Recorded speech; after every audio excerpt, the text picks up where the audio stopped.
We often hear people talk about a dark night of the soul, but what we don't talk about as often is an ego death.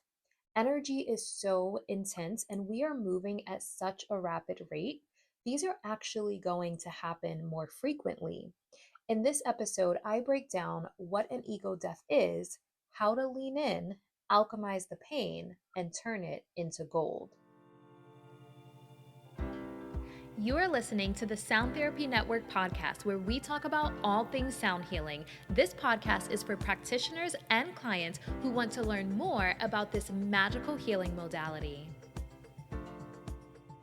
You are listening to the Sound Therapy Network podcast. I am your host, Niajae, embodiment coach, owner of Bliss Wellness Studio in Tampa, Florida, and the creator of Somatic Sound Therapy. My wellness studio focuses on healing and transformation, so I've witnessed a lot of patterns over the years. I've also gone through my own fair share of dark nights of the souls. So here is my observation. Energy is intense. Things are speeding up. We're moving at an unsustainable pace. And as a result, dark nights of the souls and ego deaths are happening quicker and more frequently. Think about before social media. Let's go back before we even had cell phones and we just had landlines. So, this may not be the best example, but I'll give you an example. Let's say someone's partner was cheating on them. If we didn't have social media and we didn't have cell phones and we didn't have camera phones, it would take someone a lot longer to find out, if ever, their partner was cheating on them. Now, because we have social media, because we have smartphones, because we have smart watches and different devices and tracking devices, our cell phones ping our location, it's so easy for people to find out information now because of all of the access that we have. Now, that's not the best example, but my point in sharing this is our shadows are being exposed. The things that used to happen behind closed doors are being exposed. The things that we used to sweep under the rug and not look at are being exposed and a lot faster. We are processing information at an unreal pace, and with that comes dark nights of the souls and ego deaths because things are moving so fast. I believe COVID was the start of it. COVID was a collective healing. If you had money problems, it brought it to the surface. If you had relationship problems, it brought it to the surface. If you had any type of addiction, it brought it to the surface. If you had health issues, it brought it to the surface. So, whatever we had going on that we didn't really pay attention to, we swept under the rug, COVID definitely was something that brought it to the surface. And then the year after COVID, I think a lot of people were waiting around to see if things would go back to normal, not realizing that normal had changed. Things were never going back to the way that they were. And so, 2 and 3 years after COVID, we were like, okay, things are different. And now we're fumbling to try to figure out what life looks like now. Business has changed, relationships has changed, schooling has changed, the job market has changed, the housing market has changed. We are definitely in uncharted territory. And with that comes a lot of transformation. So that's my perspective being in a healing space. I'm sure that there were a lot of people that chose not to lean in and do any inner work. And those people probably dove deeper into whatever vice they were using to numb and distract. But that eventually comes to a head. And a lot of people that are not leaning in and doing the inner work are finding themselves sick or struggling with their mental, physical, and emotional health. The energy is so intense, we cannot ignore the things that we have suppressed in our body. We can't ignore the things that we've swept under the rug. So, the people in my world, in the healing space that I'm in, are definitely leaning in. And what it seems like is the dark nights of the souls and the ego deaths just keep coming back to back to back. So let's dive into what an ego death is, what we can actually do about it, and how to find the beauty in it. So, the way I see a dark night of the soul is a spiritual or emotional darkness that strips away identity and attachment. Then, an ego death is a specific moment or experience that humbles or challenges who we think we are. Now, I talk about trauma adaptations a lot. We sometimes think that trauma adaptations are part of our personality because that's who we were programmed to be. And an ego death comes in and shakes things up, and it makes us question who we truly are, what our life is about, what we've built, how we got here. And these are really important moments in our healing journey because usually it's a catalyst for some form of transformation. Now, a dark night of the soul can trigger an ego death can trigger a dark night of the soul. And honestly, both are powerful catalysts to transformation. What I've come to learn is an ego death are moments in our healing and expansion where life humbles us, it shatters our illusions, and strips away the layers of identity we've outgrown. This is where we are forced to face our shame. Our shame is staring us right in the face, and we can't run from it. We have to lean in. We have to face our shadows, peel the layers back that are standing in our way of us embodying our authentic truth. When a layer of shame dies, we get closer to the core of who we truly are. There are things in life that happen that bring up shame, embarrassment, failure, hopelessness, despair, and we don't think we can survive it. We don't think we can get through. I've had a couple of these moments. It takes us to that dark place where we're swallowed up by the darkness. We are consumed by the void. But somehow we emerge, and when we do, we're not the same. We shed a layer of programming. We shed layers of trauma adaptations. We shed layers of performing.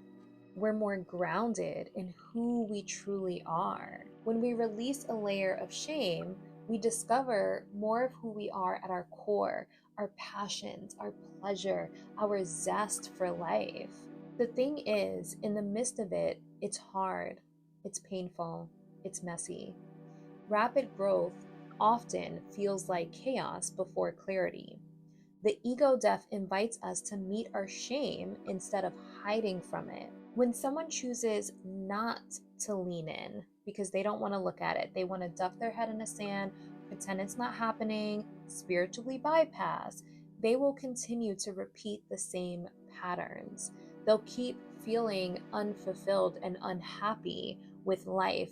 And having challenges doesn't mean unhappy. You can have challenges because no one's life is without any challenge. So, having challenges doesn't mean you're not happy or grateful or fulfilled. Life comes with challenges. We have to expand our capacity for discomfort without dissociating. That's really important. But for someone who doesn't want to lean in and look at what's going on, look at their shadows, or even see the opportunity for growth, they'll keep performing for society. And that will eventually lead to resentment and burnout. Life is challenging these days, but we can be happy, we can be fulfilled, we can thrive. We just need rock solid boundaries and courage to stick to them. And we need more tools because life is happening so fast, because so many people are burnt out, because of the high demand society we live in, the hustle culture we live in. So we have to have all of the tools to stay healthy and happy. And we also have to be surrounded by emotionally safe individuals, supportive and nurturing individuals. And this is something that I've learned for myself. My nervous system will stay in fight, flight, or freeze if I'm around people that don't feel safe and nurturing. And so When it comes to setting boundaries, sometimes that is distancing yourself from people and maybe people that you love. With the challenges that we're facing, sometimes we have to choose ourselves. Sometimes we have to choose our nervous system. Sometimes we have to choose our mental, emotional, and physical well being. Life is challenging enough, so being around drama, toxicity, dysfunction, and unhealthy connections is just not worth it these days. And being honest with yourself about what drama is, because our society is really bad at having uncomfortable conversations. So, uncomfortable conversations does not equate to drama. In connection, we have to communicate. In connection, you have uncomfortable conversations. In connection, you have disagreements and rupture, and you have to be able to repair that rupture. So, the art of repair is necessary for any connection. So, having some type of disagreement doesn't mean that it's drama. We definitely live in a society that likes to ghost or avoid all uncomfortable conversations, but avoidance isn't peace, it's emotional immaturity. I want to say that again, avoidance isn't peace, it's emotional immaturity. I know that life is overwhelming, but we have to lean into the uncomfortable conversations, because a relationship without being able to address things is a landmine. It's a ticking time bomb where eventually it's going to fall apart. But what people do is they ghost before that ever happens, but you never actually develop substance. Our lack of emotional intelligence in today's society is being exposed. Our shadows are being exposed. Old programming is crumbling, and we are being invited to improve our emotional intelligence. And the people who want to be good people, not just outwardly, not just externally, but actually internally, are leaning in and doing the work. When I was writing my notes for this, I started to say there's an invitation to raise our level of consciousness. However, I know so many people, especially in the healing community, that are not grounded in their bodies. They're stuck in their upper chakras. And so they're not in this like world. They're in a different dimension. They're not grounded in their body. They're not grounded in this time, space, and reality. And some people say the 3D, they're not grounded in the 3D. And some people don't want to be grounded in the 3D. And I know I'm getting a little esoteric here, so bear with me. We're here for a human experience, and we're in this body, this physical body. So it's important that we ground into this body, we take care of our body. And I think dissociation and astral projecting is definitely a big thing in the healing community. But I believe in being grounded in the human experience while raising your level of consciousness. So, raising your level of consciousness without being grounded in your body can actually be a trauma response. That is why I focus on embodiment. We can't be embodied if we're not grounded in our body. So I came up with a framework. My brain works in frameworks. I believe our healing journey is basically us peeling back layer after layer. I used to say it's like a never ending blooming onion.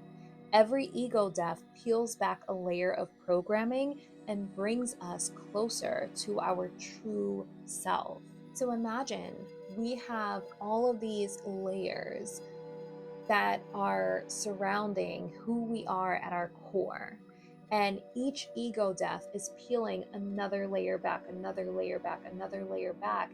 And we're getting closer to who we are at our core, the core of who we are on a soul level. And we go through our healing journey. It's funny because some people think, oh, I healed, I'm healed, I healed this. But it is a lifelong journey. Now, I will say some people become a little too obsessed with healing they forget to live. So I'm not saying that. We're here for a human experience. We're here to enjoy life, and we're peeling back the layers of what's preventing us from being happy, what's preventing us from feeling safe and good in our body, what's preventing us from being happy and stepping into our power, stepping into our purpose. So we keep going deeper and deeper and deeper until we get to the core of who we are and fully step into our purpose. And even when we step into our purpose, usually there's another set of challenges. So life is a journey, and that is part of it. It's not a final destination. We get here, we're healed, and now we're just happy. It's growing through the process, it's growing through the journey. And what I've come to realize is with each ego death, we get closer to our core purpose. So when people don't know what their purpose is, usually because there's so many layers of programming and trauma adaptations, they can't access that purpose because there's so many layers blocking who they are at their core. So the framework that I came up with breaks down the different layers. I think it's helpful to understand as we're on our journey. And again, no two healing journeys look exactly the same, but at least having a little bit of a roadmap to where we can understand where we are and where we're going. So let's dive into the different layers. Layer number one is societal programming. So this is cultural expectations. This is societal success and standards and societal norms. So this is the career we should pursue. This is our societal rules around relationships, appearance, money, religion. That shapes who we are or who we become. When we realize society's version of success or happiness doesn't define us, typically that's our first ego death. It's uncomfortable, but it's necessary. So this looks like the American dream or religious programming. The first layer is deciding if you are or are not going to fit into that mold. There's nothing wrong with the American dream for some people who want that life. But for someone who says, I don't want to go to college, I want to start a business instead, or maybe they decide they're not going to have children, or they can't have children, so their life looks different, that's an ego death. Deciding that they don't want to get married or be monogamous. Ethical non monogamy is definitely something that requires an ego death. So, this first layer is anything that goes against the grain of what society says we should do with our life and who we should be. If we choose to go against the grain, a part of our ego has to die. We have to face the shame of not doing what society says we should do. And that comes with fear of rejection, fear of abandonment, fear of judgment. So, in order for us to go against the grain, we have to face the shame. What I find prompts this first ego death is a person who does all the right things. They fit into the mold, they live the American dream, go to college, meet a partner, get married, buy the house, and then they have something happen where they realize they're not happy, they're not healthy, and they're like a shell of a person because they've lost who they truly are trying to fit into a mold, or they never discovered who they are because they allowed society to mold them. And that's a moment where they have to face, do I stay this shell of a person living this life that I'm not actually happy with because that's what society says to do? Or do I do the inner work to discover who I am at my core? Do I do the inner work to find what a fulfilling life feels like for me?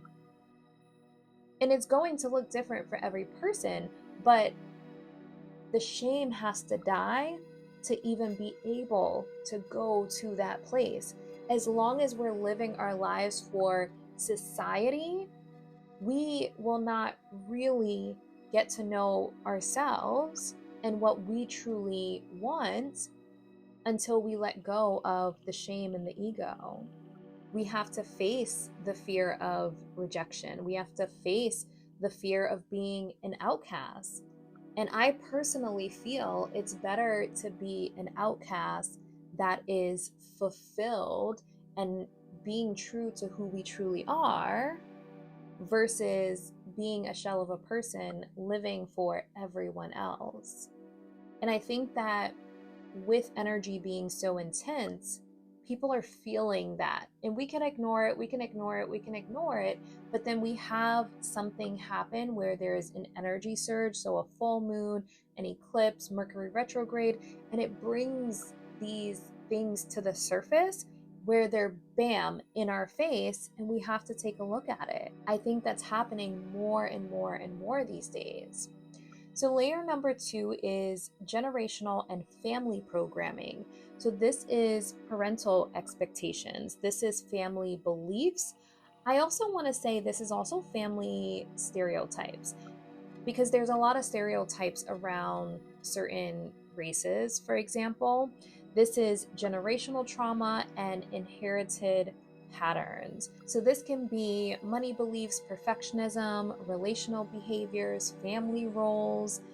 I mean, there's so much to this. And when we really dive into the generational stuff, so not just our parents, but our grandparents and our ancestors, there's a lot here. And there's a lot that we carry that's not actually ours. When we confront these inherited stories and choose differently, we shed a layer of conditioning that's not actually ours. I will say this one is intense, but I'm a huge advocate for inner child healing, for healing our inner teenager. And I can give you an example of how this can show up as an ego death. So, say a woman had a challenging relationship with her mom, and she used to say, I refuse to be like my mom. I don't want to be like my mom. Sometimes what we resist persists. So, typically, when that happens, life is going to come back and put that right in our face. So, something hard in life happens, and there's this moment where the woman is like, I'm just like my mom. I am just like my mom. And that moment of complete and utter shame, that is the ego death right there. That is the ego death. That is where we tried to be this person or tried not to be this person, and life happened, and we're in a situation and we face our shame and say, I'm just like my mom, right?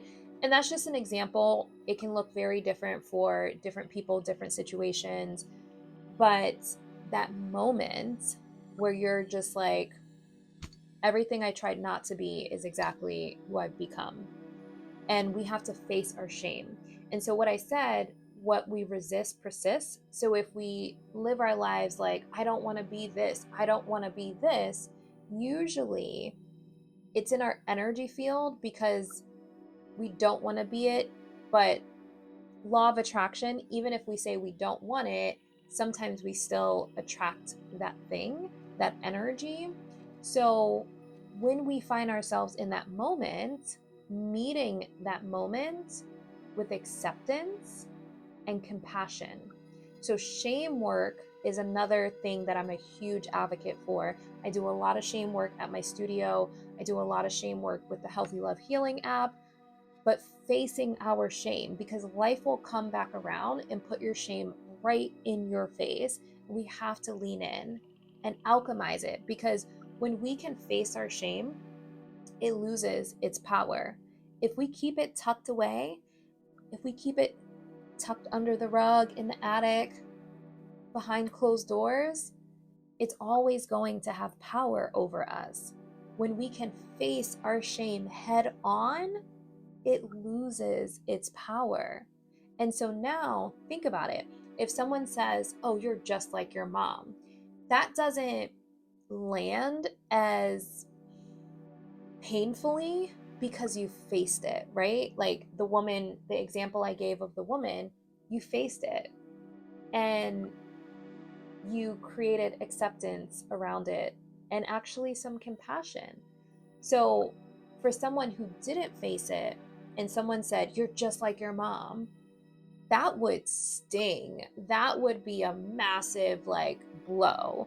But when we face our shame, then we're not controlled by it. We're not operating from a place of fear of our shame being exposed.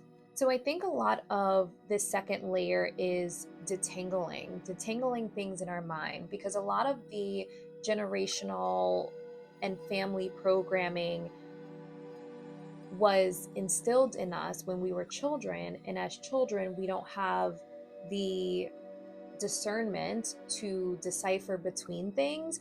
So we take it into our adult lives being all jumbled up, and we associate things together that may not have anything to do with each other. So I think part of this second layer is really detangling things, detangling our associations, and really leaning into our judgments and biases and what was programmed into us from our family. And when we can detangle things in our mind, we don't lump things and experiences and situations together, and we can really be grounded in reality. To give a simple example, say something unfortunate happened to you as a child and you had on a yellow shirt, and all you remember as a child is having on this yellow shirt and this bad thing happened. Now, without doing any inner child healing, in our adult lives, we can associate the color yellow with something bad. We can not like the color yellow. We can avoid ever wearing a yellow shirt. So sometimes we have these associations that are kind of programmed into us because we haven't taken time to detangle them. So, inner child healing, healing our inner teenager, really leaning into our judgments, biases, our pet peeves, the things that really irk us, our icks. A lot of this has data. And if we peel the layers back and go back to the root of it, sometimes we can detangle things that, yellow really has nothing to do with something bad happening, but that was just something that was stuck in our subconscious. It's really powerful to do this work. And then, specifically with this second layer, when we do this healing work, we're not only healing ourselves, we're healing the generations before us and the generations to come. I definitely think we should do it for ourselves so we can enjoy our lives in our fullness, fully embodied, and also knowing that we're helping the generations before us, because I can energetically feel when I do healing work and it's lightening some of the threads to my mom, my grandma, my great grandma. I can feel it, right? And it's helping the generations to come. It's powerful work. It's not always fun. It's not fun. Okay. But it's powerful. So then we have layer number 3. This is self and soul programming. So this is our soul level patterns, our purpose, our karma, our karmic lessons, our soul contracts. If you believe in that, this is our shadows, our gifts. This is the wisdom that we came here to share with the world. So facing the blocks that stand in the way of us stepping into our power, stepping into our purpose. This requires us to confront our fears, confront our subconscious blocks and attachments. This is definitely where the deepest transformation happens, looking at our inner truth, accepting ourselves fully, and stepping into our authentic path. And I sometimes toggle with using the word authentic because there's curated authenticity, but you know, authentic became a buzzword at some point and now people curate authenticity. But I think energy is so intense. People that are in tune can feel the difference when someone is truly grounded in who they really are versus curated authenticity. So, really stepping into our authentic path. And I think that there's different layers of it. We can do something, right? And in the moment, we feel this is our path. And then we do a little bit more healing and we're like, no, this is our path. And then we peel another layer back and we're like, oh, now this is really it. And it's all part of the process. And there are some people that are just doing things to make money, doing things because society says, doing things just because. So you can feel when someone's doing something just because and when someone's really grounded in their truth. And I think being grounded in your truth has layers. And it's very easy for us to judge people on their different layers, but that's not our place, right? Because we have different layers. So we can't judge other people for where they are on their journey. We do judge, and that's an opportunity for us to check in and see what is at the root of that judgment. I know there's been times in my own journey where I'm like, yes, I'm so grounded in who I am. Like, let's just say 3 years ago or 5 years ago.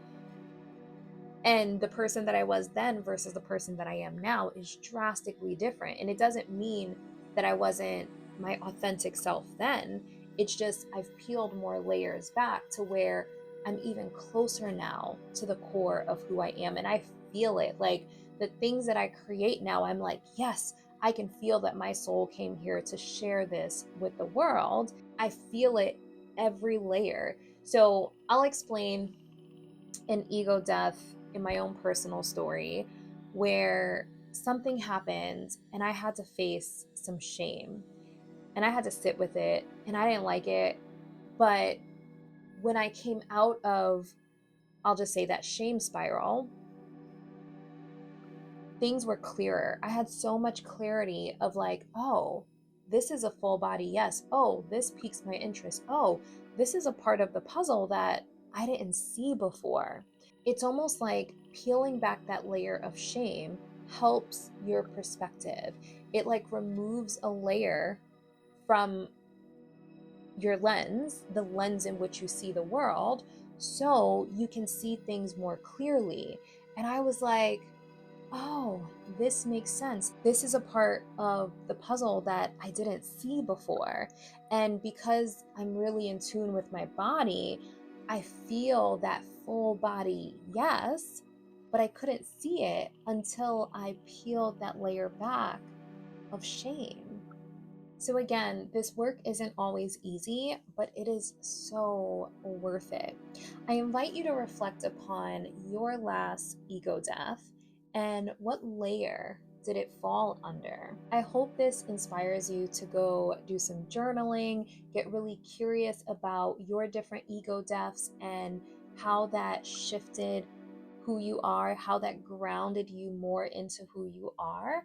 And the next time something comes up, I hope that you lean in and really ask yourself, what am I meant to learn here? What am I releasing?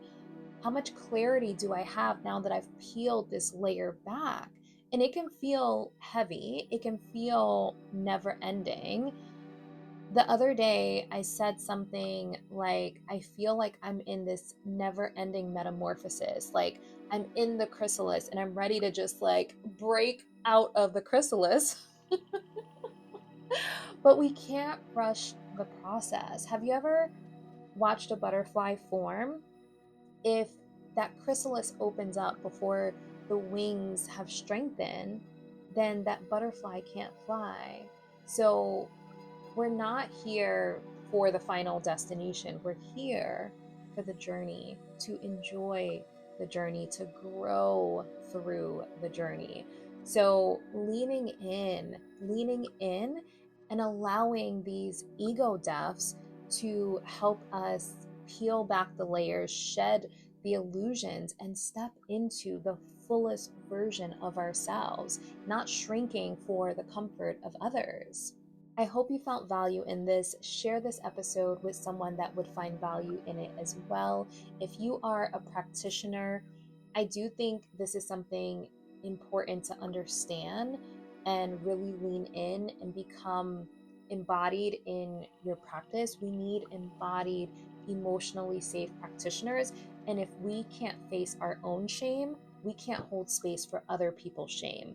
So, if you have interest in joining our somatic sound therapy practitioner certification and mentorship, so you have support going through these different phases as you build your business, because being around the sound and vibration on a regular basis, it's going to bring the stuff up even faster.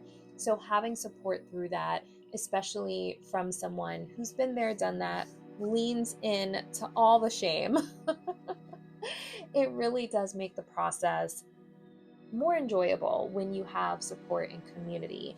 And if you're a client leaning into your healing journey and you have interest in working with me, whether in person in Tampa, Florida, or virtually, definitely reach out to me. Thank you for tuning in. And until next time, wishing you healing and harmony. Thank you so much for listening to the Sound Therapy Network podcast. Edgar Cayce says, sound is the medicine of the future. The future is now. By listening and sharing this podcast, you are contributing to the wave of healing in the world and safety in the healing space.